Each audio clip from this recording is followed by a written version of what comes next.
Hello दोस्तों, तो आपने थंबनेल देख ही लिया होगा कि कंपटीशन करने वाले स्टूडेंट को क्या गलती नहीं करनी चाहिए, कब कहां पर क्या बोलना चाहिए और उनके घर वालों को कहां पर कब कैसे सपोर्ट करना चाहिए। एक्चुअली होता यह है कि हम करने से पहले बहुत सारी ऐसी बातें बोल देते हैं जो कभी पूरा ही नहीं होता, और जो पूरा नहीं होता है तो बाद में हम लोगों को जीने में कठिनाई होती है, तकलीफ होती है, दिक्कत होती है। आइए उन मुद्दों पर हम बात करेंगे कि एक कंपटीशन करने वाले विद्यार्थी को, एक कंपटीशन फाइट करने वाले विद्यार्थी को असल में किन किन परिस्थितियों से गुजरना पड़ता है, किन किन दिक्कतों का सामना करना पड़ता है। तो चलिए हम बात करते हैं। सबसे पहला टॉपिक ये कि यदि आप कंपटीशन का स्टूडेंट हैं तो आप किसी भी चीज़ का तैयारी कर रहे हैं, आप सीक्रेट रखिए, किसी को मत बताइए। अपने गांव, अपने समाज, अपने मोहल्ले को भनक तक नहीं लगनी चाहिए। यहाँ पर क्या हो जाता है दोस्तों, यदि हम अपनी मन की बात किसी दूसरे को बता देते हैं, अपना एम्बिशन किसी दूसरे को बता देते हैं, अपना गोल किसी दूसरे को बता देते हैं, जब वो गोल हम अचीव नहीं कर पाते हैं, जब वो एम्बिशन हम अचीव नहीं कर पाते हैं, जब वो लक्ष्य हम अचीव नहीं कर पाते हैं, तो बाद में वही लोग दरअसल हम लोगों को जीने सही से नहीं देते हैं। एक्चुअली वही लोग आपका बार बार मजाक उड़ाएगा, वही लोग आपको हर जगह ताना मारेगा। इसलिए आप कंपटीशन का स्टूडेंट हैं, कंपटीशन की तैयारी कर रहे हैं, चाहे किसी भी चीज़ की तैयारी कर रहे हैं, कितना भी बड़ा कंपटीशन का तैयारी कर रहे हैं, आपके अंदर एक कॉमन चीज़ होना चाहिए कि आपको वो लक्ष्य, वो एम्बिशन, वो गोल को सीक्रेट रखना चाहिए, हाइड करके रखना चाहिए, छुपा करके रखना चाहिए, जाहिर नहीं करने चाहिए। ये पहला स्टेप था। दूसरा स्टेप ये, यदि आपका फैमिली, आपका पेरेंट्स उनको भी बोल दे कि आप लोग घर में किसी दूसरे को ना बोले कि मेरा बेटा या मेरी बेटी फलाने चीज़ की तैयारी कर रही है या तैयारी कर रहा है। एक्चुअली इसमें होता क्या है, फैमिली या पेरेंट्स या माता पिता यदि कोई भी उनको पूछे तो वो इतना सिर्फ बता सकता है कि मेरा बेटा या बेटी जनरल कंपटीशन का तैयारी कर रहा है या कर रही है, बस इतना ही होना चाहिए। यहीं तक बात को फुल स्टॉप लग जाना चाहिए। लेकिन यहाँ पर बात यही नहीं रुकता है, एक्चुअली बात आगे भी चले जाता है। जब आगे जाता है तो बहुत सारी परेशानियों का सामना करना पड़ता है। एक्चुअली जो स्टूडेंट लाइफ है वो बहुत ही टफ होता है, उनको हर तरह की कठिनाइयों का सामना करना पड़ता है। आप बोलेंगे कि कैसे, तो आप सुनिए कैसे। सबसे पहली बात, यदि हम कहीं बाहर पढ़ने के लिए गए तो हो सके, जितना हो सके आप उसको हाइड करके रखिए।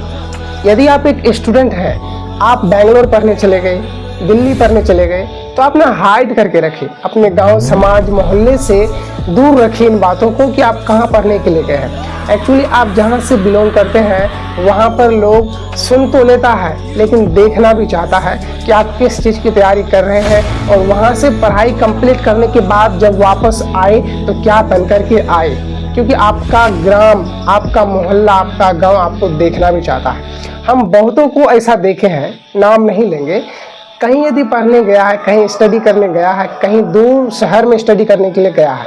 एक्चुअली मैं भी गया हूँ, लेकिन मैं उन लोगों में शामिल नहीं हूँ जो इस तरह की गलतियाँ करते हैं। हमारे इधर से बहुत लड़के ऐसे हैं जो दिल्ली में कई सालों से रह रहा है, यूपीएससी की तैयारी कर रहा है और पूरी जगह फैल चुका है कि वो डीएम बनेगा, कलेक्टर बनेगा। अब यहाँ पर सबसे बड़ी मुद्दा ये है दोस्तों, वो लड़का यदि आगे चल कर के एसडीएम, डीएम, कलेक्टर नहीं बना तो उनको वही लोग जीना दुश्वार कर देंगे जो लोग अभी उनकी तारीफ कर रहे हैं। इन आगे घटने वाली घटनाओं से हम लोगों को अभी बचना चाहिए। जितने भी कंपटीशन करने वाले लोग हैं, एक्चुअली यहाँ पर जो कंपटीशन करने के लिए गए हैं, दिल्ली, मुंबई, जहाँ भी गए हैं, वो तो कंपटीशन करने चले गए। तो ऐसी घटनाओं से हम लोगों को सावधान रहना चाहिए।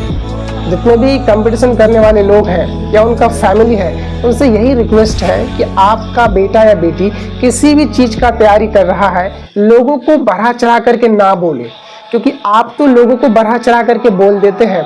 एक्चुअली आप उनसे पूछिए जो कंपटीशन की तैयारी कर रहा है, जो उस महंगे शहर में रह रहा है, उनसे पूछिए कि वो किस लेवल पर है, वो क्या कर सकता है, उसके अंदर कितनी कैपेसिटी है, क्या वास्तव में उसके बारे में जो गांव समाज में फैलाए हैं वास्तव में क्या वो अचीव कर पाएगा।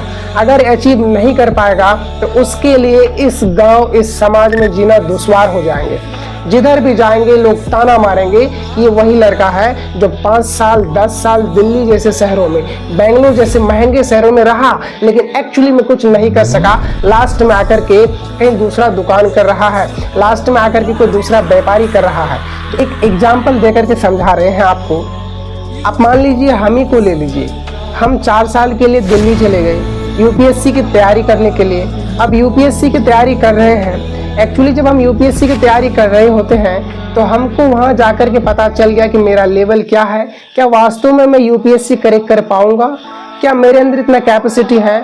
क्योंकि वहाँ जाने के बाद जब लोगों को देखते हैं, अदर स्टूडेंट को देखते हैं, तो वहाँ पर अपने आप फीलिंग आ जाती है कि एक्चुअली मेरे लिए कितना टफ है, क्या मैं इसको फेस कर पाऊँगा या नहीं पाऊँगा। अब यहाँ पर एक्चुअली क्या होती है दोस्तों, जो फैमिली हमको यहाँ से भेजा है वो फैमिली मेरे बारे में गाँव समाज में सबको बोल देते हैं कि नहीं मेरा बेटा जो है यूपीएससी की तैयारी कर रहा है, कलेक्टर बनेगा, डीएम बनेगा, एसडीएम बनेगा। तो मैं वहाँ जैसे ही गया मुझे अनुमान लग गया कि मुझसे अब ये नहीं होगा, इसलिए कहीं भी ऊंची उड़ान भरते हैं, किसी को पता ना चले, सोम शाम भरे। कहते हैं ना कि मेहनत इतनी खामोशी से करो, एक दिन सफलता शोर मचा दे। तो इस तरह की अफवाहों से बचने का प्रयास करना चाहिए, क्योंकि हम जिस समाज में रहते हैं वो समाज हमको सुनना नहीं चाहता, देखना चाहता है एक्चुअली में कि हम क्या करके दिखाए, उसके सामने हम क्या प्रकट किए, उसके सामने हम क्या अचीव किए। क्योंकि लोग देखना चाहते हैं, कोई सुनना नहीं चाहते हैं। आपके अंदर क्या मजबूरी है कोई नहीं सुनना चाहेगा, आप क्या किए हैं, आपके पीछे कितने लोग हैं, आपकी प्रॉपर्टी क्या है, आप कितना इनकम करते हैं, आपका स्टेटस कितना स्ट्रॉन्ग है, ये देखना लोग चाहेंगे। लोग ये नहीं चाहेंगे कि आप क्यों नहीं कर पाए, आपके अंदर का मजबूरी क्या था।